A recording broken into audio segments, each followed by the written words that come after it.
சுவை மனம் சமையலில் இன்றைக்கி நம்ம பார்க்க போகிற ரெசிபி ரொம்ப ஹெல்த்தியான ரெசிபி தான். ஸ்வீட் பொட்டேட்டோ வச்சு காலிஃப்ளவர் பராத்தா. வாங்க எப்படி செய்யுதுன்னு பார்க்கலாம். ஃபஸ்ட்டு ஒரு பெரிய பேனில், அதாவது ஒரு பெரிய பவுலில் 2.5 கப் அளவுக்கு நான் கோதுமை மாவு எடுத்திருக்கேன். 1 ஸ்பூன் சால்ட்டு. இவங்கள நம்ம ஓரமாக வச்சிடலாம்.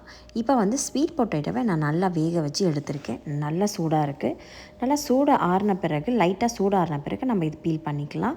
இப்போ லைட்டாக சூடு ஆறி இருக்குது, அதனால் நான் பீல் பண்ணுறேன். ரொம்ப சுட இருக்கும் போது நீங்கள் பீல் பண்ணாதீங்க, கை ரொம்ப பொத்திக்கும். ஸோ இப்போ எல்லாமே நான் பீல் பண்ணிட்டேன். இதை நம்ம கட் பண்ணி மிக்ஸி ஜாரில் போட்டு எடுத்துக்கலாம். நான் தண்ணி சேர்க்காமல் எல்லா ஸ்வீட் பொட்டேட்டோவும் நம்ம மிக்ஸி ஜாரில் அரைச்சி எடுத்துக்கலாம். சூடு ஆறட்டும். ஆறின பிறகு அரைச்சி எடுத்துக்கோங்க. இப்போ மாவில் 1 ஸ்பூன் அளவுக்கு ஆயில் சேர்த்துருக்கேன். நான் ஆலிவ் ஆயில் சேர்த்துருக்கேன். ஆயில் சேர்த்த பிறகு நல்லா நம்ம மிக்ஸ் பண்ணிக்கலாம். இப்போ நம்ம அரைச்சி வச்சுருக்கிற ஸ்வீட் பொட்டேட்டோவை இதில் ஆட் பண்ணிக்கலாம். எல்லா ஸ்வீட் பொட்டேட்டோயும் ஆட் பண்ணுங்கள். நான் அரைக்கும் போது தண்ணி இல்லாமல் தான் அரைச்சேன்.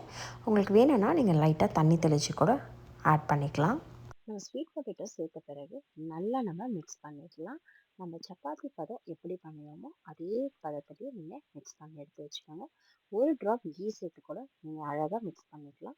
இப்போ ஆல்மோஸ்ட் நம்ம மிக்ஸ் பண்ணியாச்சு. இப்போ இது நல்லா நம்ம மிக்ஸ் பண்ணி வச்சு ஒரு 30 மினிட்ஸ் ஒரு லிட்டு போட்டு க்ளோஸ் பண்ணி வைக்கலாம். அந்த மீன் டைம் நம்ம காலிஃப்ளவர் நம்ம பண்ணிப்போம்.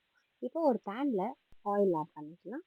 ஆயில் ஆட் பண்ண பிறகு 1 ஸ்பூன் ஜீரகம், 1 ஸ்பூன் ஓமம், பொடியாக நறுக்கின வெங்காயம் ஆட் பண்ணிக்கலாம். வெங்காயம் நான் ஒரு 150 கிராம்ஸ் அளவுக்கு ஆட் பண்ணியிருக்கேன். இப்போ இவங்க எல்லாருமே நல்லா நம்ம வதக்கி எடுத்துப்போம். இப்போ ஆனியன் நல்லா வதங்கிடுது. இந்த டைமில் நம்ம மஞ்சப்பொடி சேர்த்துக்கலாம். மஞ்சப்பொடி ஒரு 1/4 ஸ்பூன் அளவுக்கு சேர்த்துருக்கேன். நெக்ஸ்ட்டு சாட் மசாலா 1/4 ஸ்பூன் அளவுக்கு, கொரியண்டர் பவுடர் 1 ஸ்பூன் அளவுக்கு, ஜீரகப்பொடி 1 spoon, red chilli powder 1 spoon. காரத்துக்கு இவங்க எல்லாருமே சேர்த்தாச்சு. இப்போ இந்த மசாலா சேர்த்த பிறகு நல்லாவே நம்ம மிக்ஸ் பண்ணிக்கலாம். இந்த டைமில் நம்ம 1 ஸ்பூன் உப்பு சேர்த்துப்போம். உப்பு சேர்த்த பிறகு துருவின காலிஃப்ளவரை நம்ம ஆட் பண்ணிக்கலாம். நல்லா வாஷ் பண்ணி துருவி எடுத்துக்கோங்க. தண்ணி எதுவும் வடிக்க தேவையில்லை. அப்படியே நம்ம துருவின பிறகு அப்படியே ஆட் பண்ணிப்போம். நான் ஒரு 1.5 கப் அளவுக்கு துருவின காலிஃப்ளவர் ஆட் பண்ணியிருக்கேன். ஒரு 5 நிமிஷம் நல்லா நம்ம வதக்கி விடலாம் இந்த காலிஃப்ளவரை. தண்ணி எதுவும் சேர்க்க வேண்டாம். தண்ணி சேர்க்காமல் வதக்குங்க. பிறகு கொத்தமல்லி தாழியும் சேர்த்து இன்னும் ஒரு 5 மினிட்ஸ் நல்லா வதங்கின பிறகு கேஸ் ஆஃப் பண்ணிடுங்க. பர்ஃபெக்டாக நமக்கு காலிஃப்ளவர் ரெடி ஆகிடுது. இப்போ மாவும் கரெக்டாக ரெடி ஆகிருக்கு. 30 மினிட்ஸில் நம்ம மாவு ரெடி ஆகிருக்கு. காலிஃப்ளவர் நல்லா ஆறணும். ஆறின பிறகு தான் நம்ம இந்த பராத்தாவில் வச்சு நம்ம இது மாதிரி மிக்ஸ் பண்ணி தேய்க்க முடியும். இப்போ ஒரு ரோலாக எடுத்துக்கலாம். கரெக்டாக நம்ம எல்லாமே எடுத்து வச்சுப்போம். காலிஃப்ளவரும் நல்லாவே ஆறிடுது. இப்போ நம்ம பரோட்டாவை தேய்ச்சி எடுத்துக்கலாம். தேய்க்கும் போதே நம்ம ரவுண்ட் ஷேப்பாக தேய்ச்சி எடுத்துப்போம். எடுத்துகிட்டு காலிஃப்ளவரை வச்சுருவோம். அதில் மெயினாக பராத்தில் காலிஃப்ளவர் வைக்கும் போது நிறைய வச்சிடாதீங்க. நிறைய வைக்கும் போது தேய்க்கவே கஷ்டமாக இருக்கும். ஸோ கொஞ்சமாகவே ஆட் பண்ணிக்கோங்க. அண்ட் குட்டீஸ்க்கு, எங்கள் குட்டீஸ்க்கு ரொம்ப ரொம்ப ரொம்ப பிடிச்ச டிஷ் இந்த காலிஃப்ளவர் பராத்தா, எஸ்பெஷலி என்னோடய டாட்டருக்கு. ஸோ அவளுக்காகவது ஸ்கூலுக்கு நான் எப்படின்னா ஒரு தடவை இதை பண்ணிவிடுவேன். ஸோ இப்போ நம்ம தேய்க்கும் போது உங்களுக்கு ஈஸியாக நான் காட்டுறேன். எதுவுமே வெளியில் வராமல் இருக்கும். இதுதான் மெயினு. இதை நான் இந்த ரெசிபிலாம் நான் கற்றுக்கினது என்னோடய ஃப்ரெண்டு பிங்கி கிட்டேருந்து.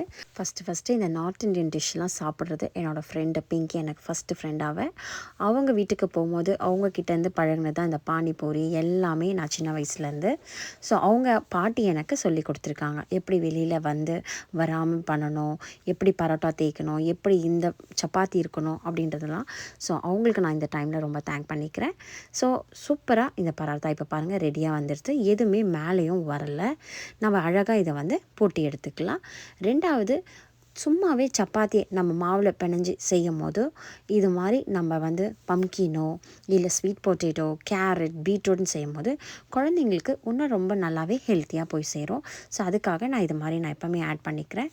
அண்டு ஸ்வீட் பொட்டேட்டோ நீங்கள் செய்யும் போது கண்டிப்பாக டிஃப்ரென்ஸ் பார்ப்பீங்க. ரொம்ப ஸ்வீட்டாகவும் ரொம்ப சாஃப்டாகவும் இந்த பரோட்டா இருக்கும். பரோட்டாவை இந்த பக்கம் பேக்ஸ் அண்ட் ஃப்ரண்ட் திருப்பி போடும்போது நீங்கள் கீ சேர்த்துக்கோங்க. இல்லைன்னா ஆயில் சேர்த்துக்கோங்க. நான் பட்டர் சேர்த்துருக்கேன். பட்டர் சேர்த்து 2 சைடும் நான் போடுறேன். ஏன்னா குழந்தைங்களுக்கு ரொம்ப பட்டர் பிடிக்கும்னால நான் பட்டர் ஆட் பண்ணியிருக்கேன்.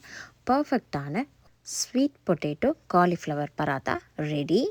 அகெயின் அதே தான் நான் சொல்லுவேன். நீங்கள் கண்டிப்பாக இது ஒரு முறை ட்ரை பண்ணி பாருங்கள். உங்களுக்கு கண்டிப்பாக பிடிக்கும். உங்களுக்கு இந்த ரெசிபி பிடிச்சிருந்ததுன்னா மறக்காமல் என்னோடய சேனலை சப்ஸ்கிரைப் பண்ணுங்கள், லைக் பண்ணுங்கள், கமெண்ட் செக்ஷனில் சொல்லுங்கள். ஆரோக்கியமாக சாப்பிட்டு சந்தோஷமாக இருங்க.